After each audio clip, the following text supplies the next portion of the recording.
Hello students, welcome to the online class of maths in Saint Peter's Public School गुडागोड़ जी। इससे पहले वाले लेक्चर में हम लोग रेशनल नंबर्स के बारे में डिस्कस कर रहे थे।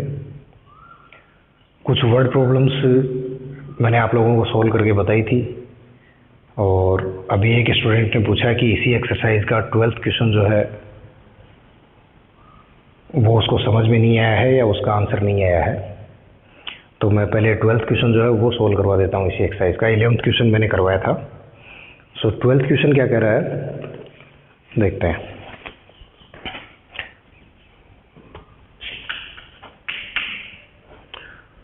What should be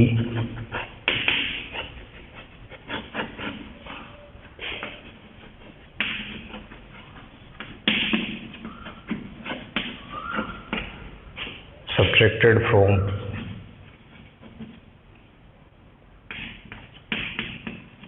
5/3 minus 1/4 to get 7/6?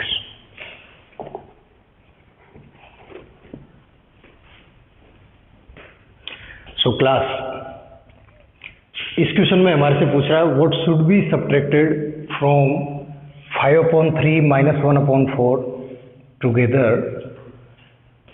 To get 7/6। हमें इसमें से कोई नंबर माइनस करना है जिससे हमारे पास 7/6 आ जाए और वो नंबर हमें मालूम नहीं है। सो इसके लिए मैंने आप लोगों को बताया था कि जब भी कोई नंबर आपको नहीं मालूम होता है तो हम उसको एक्स एज्यूम कर लेते हैं, कुछ भी कर लो। सो इसके सॉल्यूशन पे चलते हैं। Let x be the number, therefore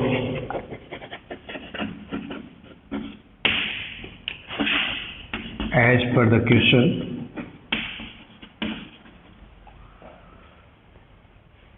वो नंबर x मैं इसमें से सब्ट्रैक्ट कर दूं तो मेरे पास आंसर जो है वो 7/6 आना चाहिए। सो 5/3 minus 1/4 minus x is equals to 7/6। और इसको सोल्व करने के लिए या तो आप पहले इनका एलसीएम ले लो, तो इनका जब एलसीएम लेंगे तो इनका एलसीएम आएगा 12, 3 से 4 टाइम्स 5 4 जा 20 माइनस 4 से 3 times 3 minus x is equals to 7/6 और it comes 17/12 minus x is equals to 7/6। और मैं इस x को आगे ट्रांसफर कर दूं और 7/6 को इधर ले आऊं तो इनके साइन चेंज हो जाएंगे। सो x को मैंने इधर ट्रांसफर कर लिया राइट हैंड साइड में, तो यहाँ माइनस का था, अभी ये प्लस का बन गया है। 17/12 as it is. 7/6 left hand side में जैसे ही आएगा ये भी नेगेटिव हो जाएगा और x इज इक्वल्स टू, अब इन दोनों का एलसीएम जब लूंगा तो इन दोनों का एलसीएम 12 आएगा। एलसीएम क्लास आपको लेना आता ही है। 12 से 12 को डिवाइड किया 1 टाइम, सो इट्स 17 माइनस 6 से 2 टाइम्स 7 2 जा 14 और x इक्वल्स टू 17 माइनस 14 3/12। सो 3 से ये 1 टाइम एंड 3 से ये 4 times, so x is equals to 1/4। It's the required answer. So हम लोगों ने उस नंबर को x एज्यूम किया था, ठीक है, और x की वैल्यू हम जब फाइंड करते हैं तो वो आती है हमारे पास x इज इक्वल्स टू 1/4। सो वो नंबर 1/4 है जिसको मैं 5/3 माइनस 1/4 में से सब्ट्रैक्ट करूंगा तो आंसर 7/6 आएगा, ठीक है। तो क्वेश्चन तो यहाँ तक ही है आप लोगों का, लेकिन एक इसका वेरिफिकेशन एक बार मैं फिर से बता देता हूँ आपको। यदि एग्जाम में पूछ लिया जाता है कि वेरीफाई योर आंसर, नहीं भी पूछता है तो आप रफ वर्क में ऐसा करके देख सकते हैं अपने आप को जस्टिफाई करने के लिए कि मेरा आंसर सही है या नहीं है। तो उसके लिए वेरिफिकेशन पे चलते हैं हम लोग।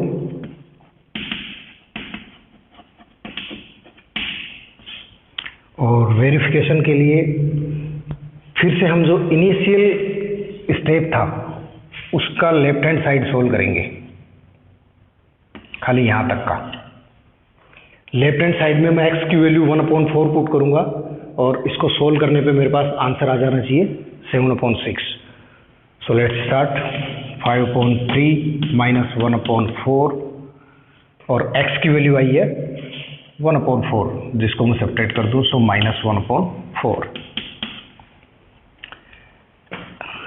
जब एलसीएम लेंगे तो एलसीएम फिर से 12 आएगा, 3 and 4 का एलसीएम। 3 से ये 4 टाइम्स एंड 5 4 जा 20 माइनस 4 से 3 टाइम्स, 3 1 जा 3, 4 से फिर 3 टाइम्स, सो 20 माइनस 6/12 और 20 माइनस 6 इट कम्स 14/12। 14 एंड 12 दोनों भी जो है वो 2 से डिवाइड होते हैं, सो 2 से ये 7 टाइम्स एंड 2 से ये 6 टाइम्स, तो ये आ गया 7/6, जो कि किसके इक्वल है, राइट हैंड साइड के। सो यही आना चाहिए था। सो ये हमारा वेरिफिकेशन भी हो गया है। सो मैं एक बार फिर से आप लोगों को रिमाइंड करवा देता हूँ कि वर्ड प्रॉब्लम्स आपको जब भी सोल्व करनी है, सबसे बेस्ट तरीका है आप क्वेश्चन को अच्छे से समझो और उसकी इक्वेशन बना लिया, ठीक है। इक्वेशन जब तक सही नहीं बनेगी तब तक आपका आंसर भी सही नहीं आएगा। वैसे मैं इस क्वेश्चन को ही तुम्हें थोड़ा मॉडिफाई करके बताऊं। मैं व्हाट की जगह पे यदि वो नंबर x एज्यूम कर रहा हूं तो मैं ये लिख लूं x, तो अब ये इक्वेशन क्या बन जाती है, मैं इस व्हाट को यदि एलिमिनेट कर दूं, डिलीट कर दूं यहाँ से, और मैं इस x को यहाँ लेता हूं, तो स्टेटमेंट क्या बन रहा है, x should be subtracted from 5/3 minus 1/4। x should be subtracted from this. So हमें क्या करना चाहिए, 5/3 माइनस 1/4, इसमें से x को माइनस करना चाहिए और ये किसके इक्वल होना चाहिए, 7/6 के। तो आप 7/6 के इक्वल कर दो, आपकी इक्वेशन बन गई। सो ये कंफ्यूजन नहीं रहना चाहिए कि कब आप ऐड कर रहे हो। ऐड करने वाले में तो कोई प्रॉब्लम नहीं है, ऐड करने वाले में भले ही आप x को पहले लिखो चाहे बाद में लिखो, कोई फर्क नहीं पड़ेगा उससे। बट जहां बात सब्ट्रैक्ट करने की है तो उसमें यदि आप x को पहले ले आओगे और फिर यदि इस नंबर को सब्ट्रैक्ट करोगे तो आपकी इक्वेशन रॉन्ग है और आंसर भी रॉन्ग आना है। आ गया समझ में? ओके।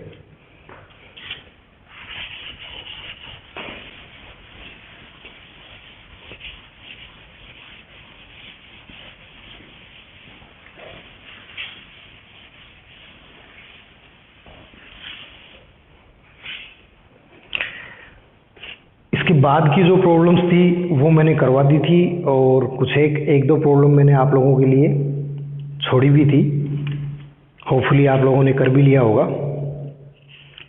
अब इसके बाद में रेशनल नंबर्स जो है मैं इस चैप्टर को यहीं पे एंड कर रहा हूँ, क्योंकि आगे जो कुछ दिया है वो ज़्यादा कुछ यूजफुल नहीं है आप लोगों के लिए। बट फिर भी यदि कोई डाउट हो तो आप लोग फिर से मुझे कमेंट कर सकते हैं व्हाट्सएप पे या फिर मेल कर सकते हैं स्कूल की ईमेल आईडी पे। आपकी प्रॉब्लम का सॉल्यूशन हो जाएगा नेक्स्ट वीडियो में। और अभी जो चैप्टर हम लोग डिस्कस करने वाले हैं नेक्स्ट चैप्टर, वो है cubes and cube roots. Cubes and cube roots. So किसी भी नंबर का क्यूब कैसे लिया जाता है, किसी भी नंबर का क्यूब रूट कैसे लिया जाता है, वो मैं आप लोगों को बताता हूं।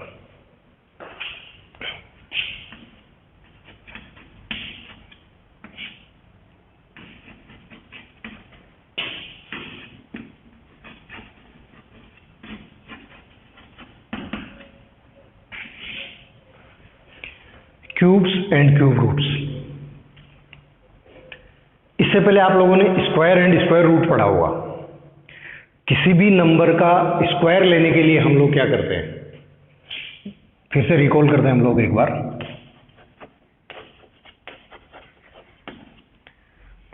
Square of 12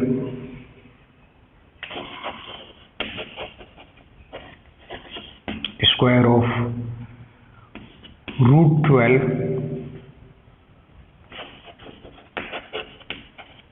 square of 100।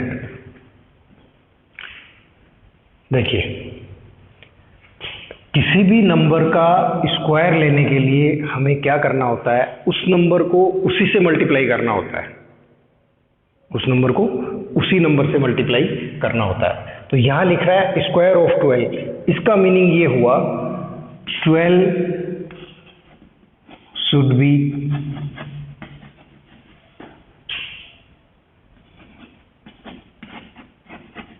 multiplied by itself। 12 अपने आप से ही मल्टीप्लाई होना चाहिए, कितनी बार? वंस, एक बार। So 12 should be multiplied by itself once.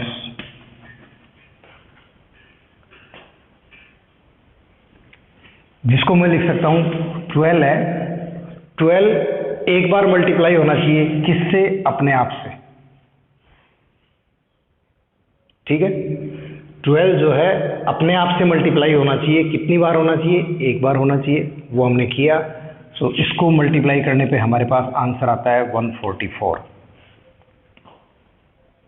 So square को हम ऐसे भी लिख सकते हैं, इसी बात को मैं यदि शॉर्ट में लिखना चाहूं, सो स्क्वायर ऑफ 12 को मैं ये लिख सकता हूं 12 रेज़ टू द पावर 2। ठीक है, तो 12 जो है अपने आप से मल्टीप्लाई हो रहा है, आंसर आया 144।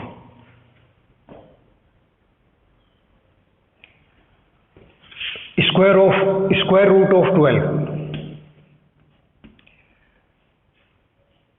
मैं स्क्वायर रूट ऑफ 12 लिखता हूं ऐसे, और इसका क्या करना है? स्क्वायर रूट, स्क्वायर करना है। इसका मीनिंग ये हुआ कि √12 जो है अपने आप से फिर मल्टीप्लाई होने वाला है, तो मैं इसको लिखूंगा √12 इज मल्टीप्लाइड बाई √12।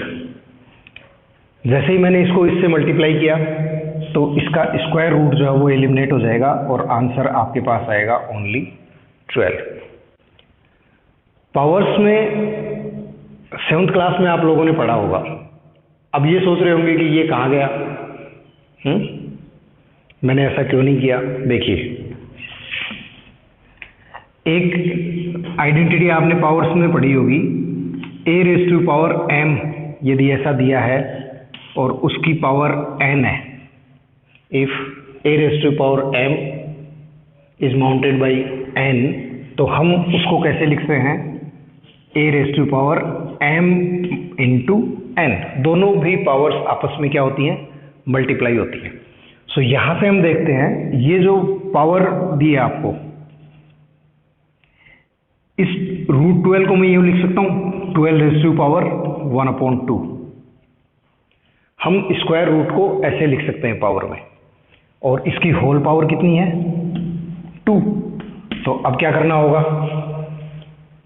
हम ये वाली आइडेंटिटी यूज करेंगे, और ये आइडेंटिटी क्या बोलती है हमें? इससे कंपेयर करता हूं तो m की वैल्यू क्या है यहाँ पे? 1/2। n की वैल्यू कितनी है? 2। सो क्या हुआ? 12⁻m into n, so half into 2, और ये 2 से 2 कैंसिल हो गया, तो आया 12⁻1, जिसको हम लिखेंगे 12। ऐसा पढ़ा था आप लोगों ने 7th क्लास में, यदि कुछ याद आ रहा हो तो। ठीक है, फिर कुछ जीरोज वाले स्क्वायर ऑफ 100, यदि ये आपको कैलकुलेट करना हो तो कैसे करोगे? सो इसका मीनिंग भी यही हुआ कि हम इसको लिख सकते हैं 100 होल स्क्वायर, और 100 होल स्क्वायर को हम लिखेंगे 100 इंटू 100, जिसको मल्टीप्लाई करने पे आएगा 1, और उसके आगे कितने जीरोज आने चाहिए? 4 जीरोज, सो 10,000। या फिर हम इसको लिख सकते हैं 10⁻4, तब भी बात वही है जैसा आप चाहो। क्लियर है? सो ये था स्क्वायर स्क्वायर स्क्वायर कैसे लेते हैं, ये पिछली क्लास में आप लोगों ने पढ़ा हुआ है। अब हम चलेंगे क्यूब्स एंड क्यूब रूट्स पे, ये मैं आपको नेक्स्ट वीडियो में कंटिन्यू करता हूँ। ठीक है, थैंक यू वेरी मच।